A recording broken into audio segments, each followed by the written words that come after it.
आप सभी को एस्ट्रोलॉजी श्रीवास्तव का नमस्कार।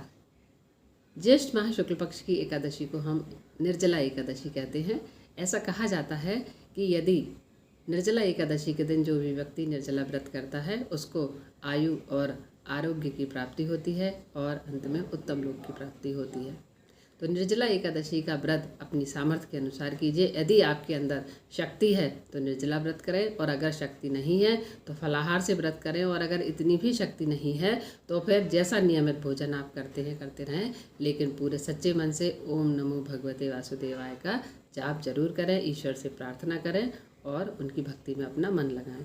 निर्जला एकादशी की एक कथा प्रचलित है कि पांडवों में जो भीमसेन थे उन्होंने नागलोक में जाकर 10 कुंडों का रस पी लिया था। तो इस प्रकार उन्हें 10,000 हाथियों का बल प्राप्त हो गया था। 10,000 हाथियों का बल प्राप्त हुआ जब उन्हें, तो उनकी भूख प्यास भी इसी प्रकार बढ़ गई, तो वो 10,000 हाथियों के बराबर भोजन भी करने लगे थे। चारों पांडव और द्रौपदी एकादशी का व्रत किया करते थे। जब निर्जला एकादशी नज़दीक आई तो व्यास जी ने भीमसेन को समझाया कि तुम्हारे चारों भाई और तुम्हारी पत्नी निर्जला एकादशी का व्रत करने वाले हैं, ये लोग साल भर की एकादशी का व्रत करते हैं, तुमको भी व्रत करना चाहिए।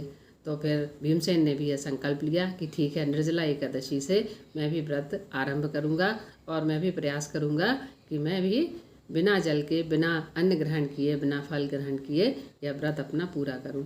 तो इस प्रकार से जब उन्होंने अपना व्रत का संकल्प पूरा किया, निर्जला व्रत किया, तो उन्हें युद्ध में विजय प्राप्त हुई और उनके बल में भी उत्तरोत्तर वृद्धि होती गई। तो ऐसा कहा जाता है कि जो भी इस व्रत को करता है उसके अंदर जो भी बल है, तो ये तो स्वाभाविक है कि हमारे अंदर 10,000 हाथियों का बल तो नहीं होगा, लेकिन ईश्वर ने जो भी बल दिया है हमको, जो भी शक्ति दी है, अगर हम ईश्वर की उपासना करते हैं तो उस शक्ति में उत्तरोत्तर वृद्धि होती है। मेरे चैनल को लाइक एंड सब्सक्राइब कीजिए। नमस्कार।